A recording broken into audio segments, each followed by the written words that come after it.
What's going on, Clippers fans? Jonathan Timm here, back with another preseason interview, Clippers Chat Edition. Hey, we're under 60 days away from opening day for the Muskegon Clippers. Another exciting summer of baseball set to return to the east coast of Lake Michigan.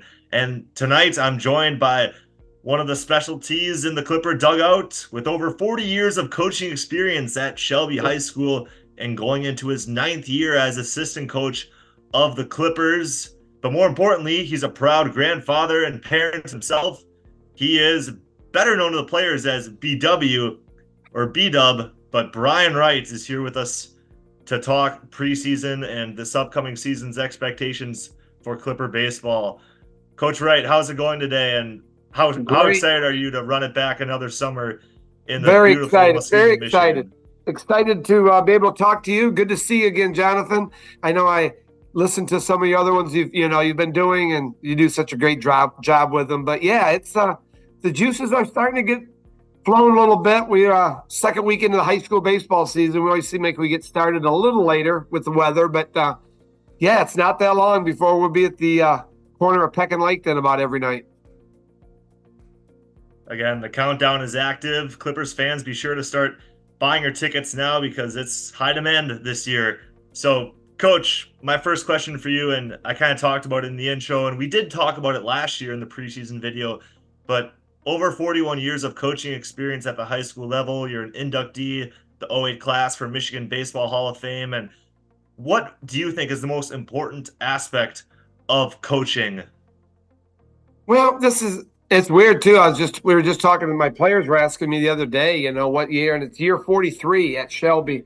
And it doesn't seem like 43 years either, and I don't know. It just seems like communication. That was one of the things we talked today with my players about. We just, we have to keep communicating more. And I think that's been the one big plus with the Clippers. It just seems like we always have great communication amongst staff and players. And, and because it doesn't take long before we start playing games. We're with them for about 4 or 5 days, and then the games start. So the quicker we can build a relationship, the better. And we've had some good groups of players here with the Clippers. Yeah, and one thing all the Clipper players can attest on, at least from last year, was the connection that they were able to build with you. We just saw recently that you attended the Saginaw Valley State baseball game. I know Clipper Nation is proud to serve as the Summer Collegiate League team to that great Division II baseball school. But again, you talk about the communication. 41 years is a long time. I know you just said it went by fast, but how has like technology and all that kind of helped the communication standpoint? And how has that all changed since you entered the coaching spectrum over 40 years ago? Yeah, I think it really does. I mean, we have a group, even with the high school guys, whether it's we have to change a practice or something, about the game. And gosh, when I started back in '81, there was nothing, nothing like that. It was just by a phone call and this and that. And sometimes technology, it seems like maybe gets in the way. As you know as well as I do, kids are sometimes on their devices more than they need to be, but it helps, in so many areas, whether it be coaching. High school level, we don't use it as much as, say, the collegiate level. They've got so much more stuff like that. But I know a lot of the kids' parents, they'll film their at-bats and, they'll go home and look at them and notice this and notice that. And it just, anything we can do to help, it's always beneficial. Is there ever a point in your coaching career where you say, oh, well, back in the good old days, or is every day good when you're in the Well, that's a good. I do consider every day a good one, but yes, I do sometimes say, I know it's been a few years ago, fellas, but back in the day, we'd, then give a story or whatever, something to express the point with, and they just they don't roll their eyes, but they've heard a lot of them, my high school kids. So. Yeah, that's baseball wisdom from the brain of B-Dub right there. Let's transition a little bit to the Muskegon Clippers upcoming season. Now, obviously, we talked about some of the essentials of having a successful baseball team, and last year you could tell the communication, like we just talked about, was a big thing. Now, how do we correlate that into a new year with a new roster of guys, but now with a very large bar that's been set after breaking the win record a season ago for the league. What's that like? What's the expectation like? And how do you send that same message to a new group, almost an entirely new group of guys?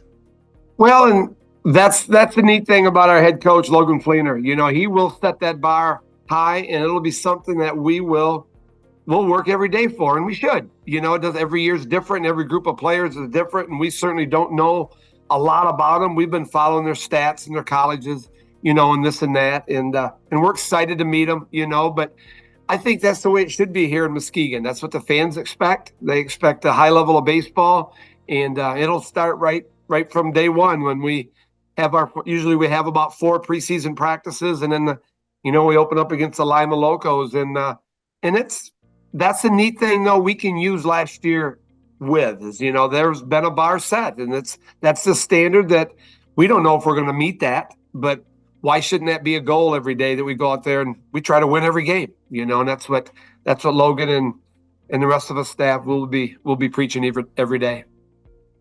And if there's one thing that this Clippers team definitely knows how to do, that's put together a product on the field. I mean, the Gawkowski family, they've done a wonderful job of selling Clipper baseball to the city of Muskegon.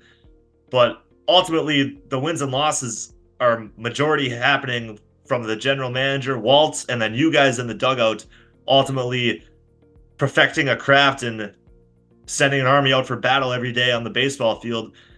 But we talk about chemistry and tying that to success on the field. Now, those bus rides last year were some of the best memories I know of my broadcasting career. How do you sprinkle the right amount of fun into, at the end of the day, it's summer baseball. These guys want to treat it as time off, but at the same time, get those reps. How do you find that perfect balance in coaching these guys who, again, they're all strangers to each other. Maybe some of them play against each other, but what are some of the key aspects of having a fun team to be around and getting some laughs along the way in addition to the success on the field?